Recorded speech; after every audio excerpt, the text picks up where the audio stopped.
A lot of you have been writing in the comments asking for more stories about Duke off-screen, the real man behind the legend. Well, this one is again a brilliant example. 1967. A war veteran was standing at a pharmacy counter, counting coins that weren't enough. The girl behind the register was shouting, not because she was angry, but because the man could barely hear. John Wayne happened to be standing 3 feet behind him. He could have paid the bill and walked away. Most people would have. But Wayne didn't just pay a bill that morning. He did something that changed a man's entire life, and it had nothing to do with money. Here is the story. It's a Tuesday morning in the summer of '67, Newport Beach, California. Wayne has been up since 6, coffee on the porch, newspaper, the usual routine. He needs a few things from the pharmacy, the one he always goes to, a small place on the main road, family-owned, the kind of shop where the owner knows your name and what brand of shaving cream you use. Wayne doesn't go every day, but when he needs something, he goes there. Nowhere else. That's the kind of man Wayne is. He finds a place he trusts, and he sticks with it. He pulls up, parks, walks toward the door. Before he even gets inside, he hears something. A raised voice, loud, sharp, coming from inside. He can't make out the words. He pauses for half a second, then pushes the door open anyway. Not his business. The store is quiet, except for the noise at the counter. The owner isn't in yet. Behind the register, there's a young woman, mid-20s, new hire. Wayne has seen her face a couple of times, but doesn't know her name. She's the kind of girl who's been working the morning shift for 2 weeks and already acts like she's been doing it for 10 years. She spots Wayne the second he walks in. "Good morning, Mr. Wayne." Big smile. The kind you put on when a celebrity walks into your store. Wayne nods. "Morning." He moves toward the shelves. Shaving cream, maybe some aspirin. He's in no hurry. There's a man at the counter, and Wayne figures he'll browse until the register clears. Now, before we go further, we've been getting a lot of viewers from Texas and Arizona lately, and I love that. Drop your state in the comments and tell me your favorite John Wayne film. I'm genuinely curious. All right, let's get back to it. The man at the counter is standing with his back to Wayne. Thin. Early 40s, but he looks a decade older. Hollow cheeks, graying temples, a slight stoop in his posture. He's wearing a plain jacket that's been mended more than once, and a flat cap that sits a little crooked on his head. On the counter in front of him, a small pile of coins, carefully arranged by denomination. Quarters in one stack, dimes in another, nickels, pennies. Next to the coins, 2 brown medicine bottles and a small paper bag with what looks like basic groceries. The girl is talking to him, but she's not just talking. She's raising her voice, loud, getting louder. "Sir, the price went up. It's not what it was last month. You're short." The man leans forward. His right hand comes up and cups behind his ear. "I'm sorry, what did you say?" She repeats it, louder. "The price went up. You don't have enough." He catches some of it, not all of it. "How much is it now?" She tells him. He looks at his coins, counts them again. His hands are trembling, not from nerves, but from something deeper, something permanent. The counting is slow. "I'm still short?" "Yes, you're short by about $2. The man stands there, looks at his coins, looks at the medicine, looks at the groceries. The arithmetic is simple, but the choice isn't. Medicine or food. You can't have both, not this week. "Is there any way I could," he starts. "Maybe I could pay the rest next week? I'll have my check by then." The girl's patience is done. She's been dealing with this for 5 minutes, and the morning hasn't even properly started yet. She turns to him, voice sharp and loud, half shouting to be heard, half shouting because she's frustrated. "I can't do that. Only the owner can approve credit. He's not here yet. I don't have the authority." Her body language says everything her words don't. She wants this man gone. She wants the counter clear. She wants to go back to her quiet Tuesday morning. Wayne has stopped browsing. He's standing by the shelf, a can of shaving cream in his hand, watching this unfold. He's heard the whole thing. The raised voice, the coins, the trembling hands, the question about paying next week. He sets the shaving cream down. "Why are you shouting at this man?" The girl turns. For a second, she's flustered. She'd almost forgotten Wayne was there. "I'm not. He has hearing loss," she says, lowering her voice slightly. "He's a war veteran. He can barely hear me unless I practically yell." Wayne looks at her. Then he looks at the man. The man has turned around now. He's looking at Wayne, and slowly, the way recognition works when you're not expecting it, his face changes. He knows who he's looking at. He straightens up a little. Instinctive, the way a soldier straightens when something important enters the room. He raises a hand in a small wave. "Well, I'll be," the man says. His voice is different now, lighter, almost shy. "Mr. Wayne, it's an honor, sir." Wayne steps forward, extends his hand. "The honor is mine. What's your name?" "Harold. Harold Whitfield." Wayne shakes his hand. Not a quick shake, a real one. The kind where you hold on for an extra second because you mean it. "Where did you serve, Harold?" 3rd Infantry, Europe, 44 to 45. Wayne nods slowly. Something shifts behind his eyes. The thing that always shifts when he meets a man who went where he didn't. "I never served," Wayne says, quietly, like a confession. "Never made it over. It's the one thing I'll never be able to make right." Harold shakes his head.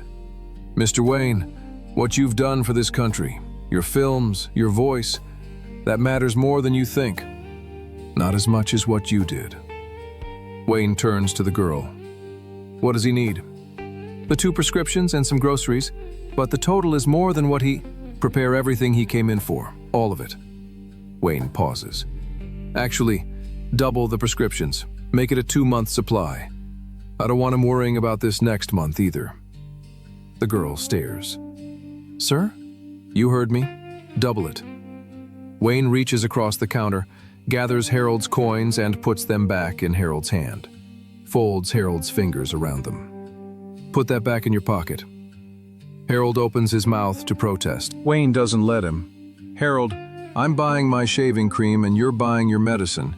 It just happens to be going on one receipt today. That's how it works." He turns back to the girl. "Add my items too, whatever I've got. One transaction." The girl nods. She's moving quickly now. No more attitude, no more frustration.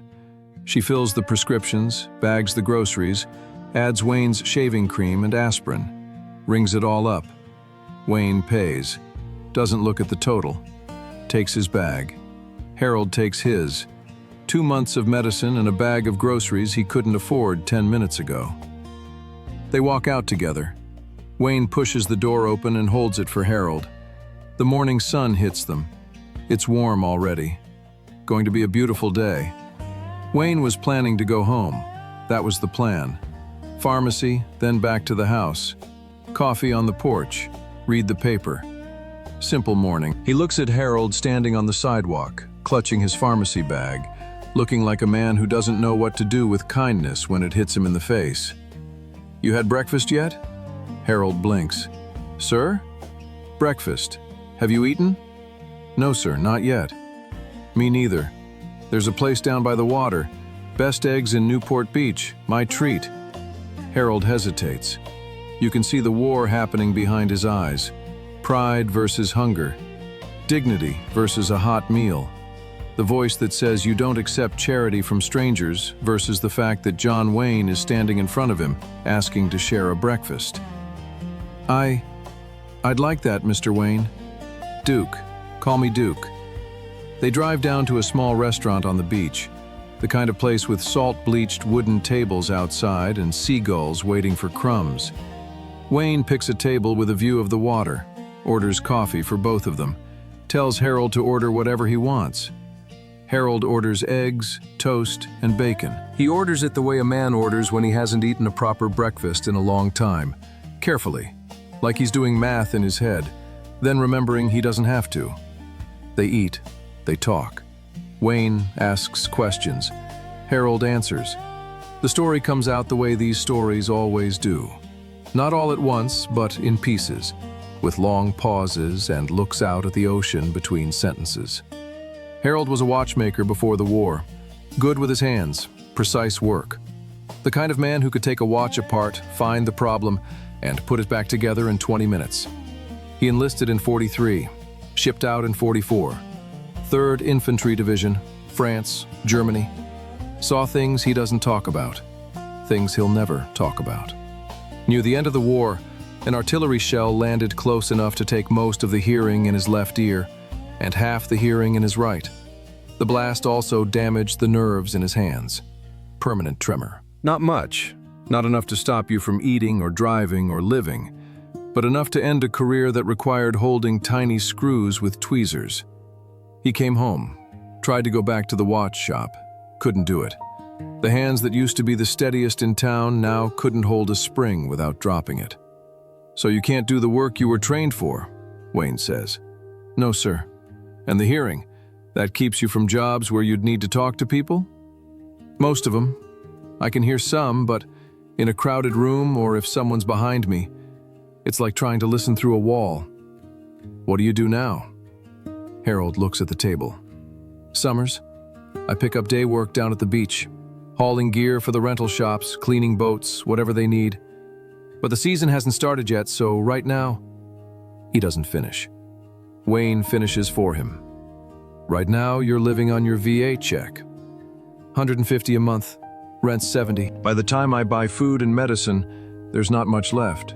Some months, there's nothing left." Wayne nods. He doesn't say anything for a long moment. He looks out at the water.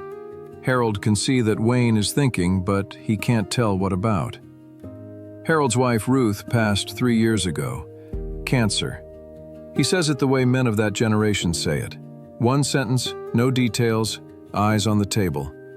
The kind of loss that gets smaller in words and bigger in silence. He has no children, no family nearby. The apartment is quiet. The days are long. He's 43 years old and he talks about his life the way a man of 70 talks about his, as if the important parts are already behind him. Wayne listens to all of it, every word. He doesn't interrupt. He doesn't offer sympathy that sounds like pity. He just listens, the way he listened to those soldiers in Vietnam a year ago. Like what this man is saying is the most important thing in the room. Here's what most people would do at this point. Most people would reach into their wallet, pull out some cash, and say, "Take care of yourself." And that would be kind. That would be generous. And Harold would accept it because he has to. And he would feel worse about himself for the rest of the week because of it. Wayne doesn't do that. He sets his coffee cup down, looks at Harold across the table. "Let me ask you something, Harold. You ever thought about working on a film set?" Harold looks up. "A film set? We always need people, every production, hauling equipment, moving props, setting up backgrounds, keeping the lot clean. It's physical work, but it's steady. The hours are long, but the pay is decent. And nobody's going to need you to hear a whisper from across a room or thread a watch spring." Harold stares at him.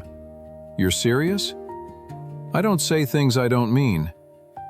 I wouldn't know the first thing about. Nobody does on their first day. You learn. You show up, you work hard, you learn. That's how every man on my crew started." Harold is quiet. Something is happening behind his eyes that has nothing to do with breakfast or medicine or money. Something is waking up.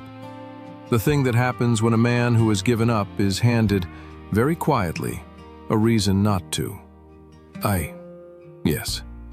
Yes, I think I could do that." Wayne nods, reaches into his jacket pocket and pulls out a business card. Turns it over, takes a pen from the table, the kind restaurants keep next to the sugar, and writes on the back. A date, 2 days from now. A time. The name of the set he's currently working on. He signs it, slides the card across the table. "Show this to the man at the gate. He'll let you through. Come find me. I'll introduce you to the crew chief and we'll get you started." Harold picks up the card, holds it with both hands, looks at it like it's the first real thing anyone has handed him in years. Duke, I don't know what to say. Don't say anything, just show up. Harold showed up. 2 days later, 7 in the morning, he walked through the gate of the studio lot with Wayne's business card in his hand and his flat cap on his head. The security guard looked at the card, looked at Harold, and waved him through. Wayne was waiting for him near the equipment truck. He introduced Harold to the crew chief, a thick-armed man named Gil who didn't care about your story as long as you worked hard. Harold worked hard. He hauled cables. He moved sandbags. He carried lights. He swept the lot at the end of the day. The work wasn't glamorous, and nobody asked about his hearing or his hands. They just asked if he could lift, if he could carry, if he could be where he was supposed to be when the director called action. He could. Within a week, the crew had stopped thinking of Harold as the new guy and started thinking of him as Harold. Within a month, he was a regular. He knew where everything went. He knew the routine. He knew the names. And every morning when he walked onto the lot, he walked the way a man walks when he has somewhere to be. You know, there are a lot of ways to help someone. You can give a man money and he'll eat for a week. You can pay his bills and he'll survive for a month. But if you give a man a reason to get up in the morning, a place to go, a job to do, people who are counting on him, you've given him something money can't buy. You've given him back his life. Wayne could have stopped at the pharmacy. He could have paid the bill and walked away and felt good about himself. Nobody would have blamed him. It would have been enough. But Wayne saw something that most people miss. He saw a man who didn't need charity. He needed purpose. He needed to matter again. He needed someone to look at him and see not a broken veteran counting coins, but a man who still had something to give. And Wayne gave him that chance. Not with a check, not with a handout, with a business card and a date written on the back. That's the thing about Duke. He didn't just see people. He saw what they could be, and then he made room for them. If this story meant something to you, share it with someone who needs to hear it today. Hit like, subscribe if you haven't, and I'll keep bringing these to you. And as you know, they don't make men like John Wayne anymore.